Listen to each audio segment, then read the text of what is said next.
Hello, here we have an equation, a quadratic, and it is not in graphing form. It's been given to us in standard form. And one of the things we might be asked to do is graph this. One of the things we might be asked to do is find out when this graph hits the x-axis. So we would be asked to maybe solve this quadratic here. And when it is in graphing form, it is much easier to maybe find the vertex and graph it. It also can be a strategy for solving without having to factor. And so what we're going to do is we're going to practice putting it in graphing form, and this is going to be called completing the square.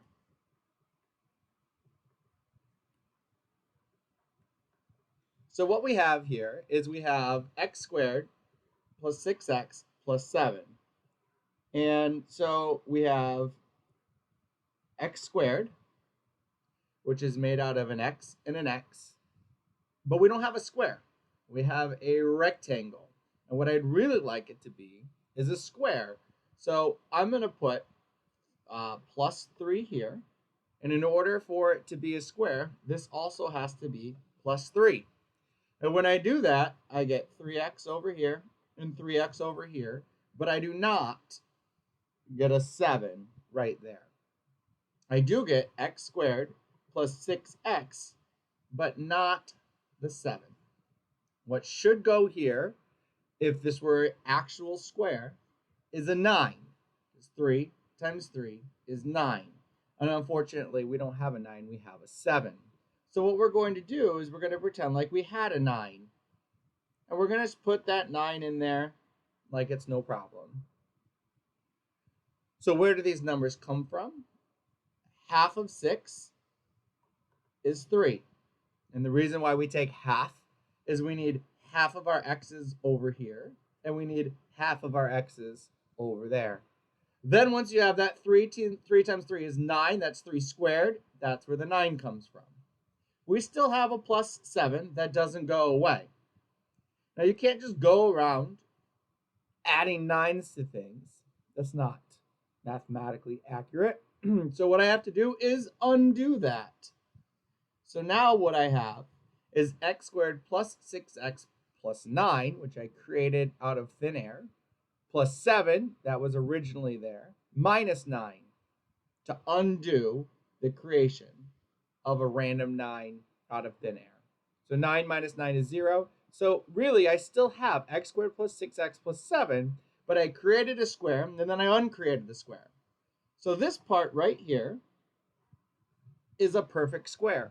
That's why it's called completing the square.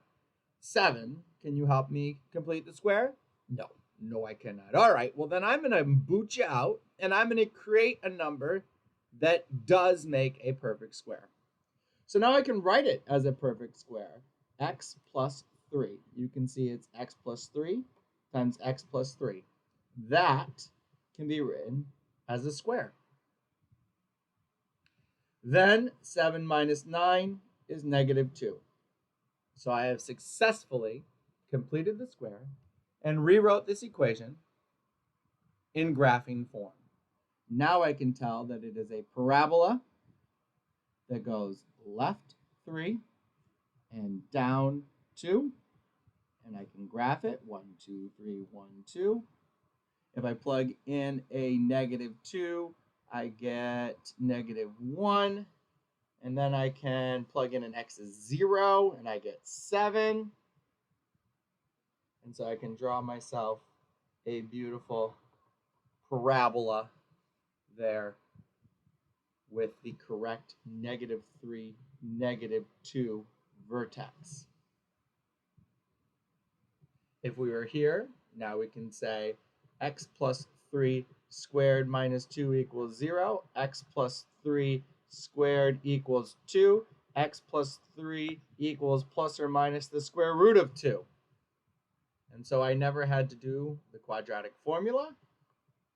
I didn't have to factor, and I found out that my answers are plus or minus the square root of 2 minus 3.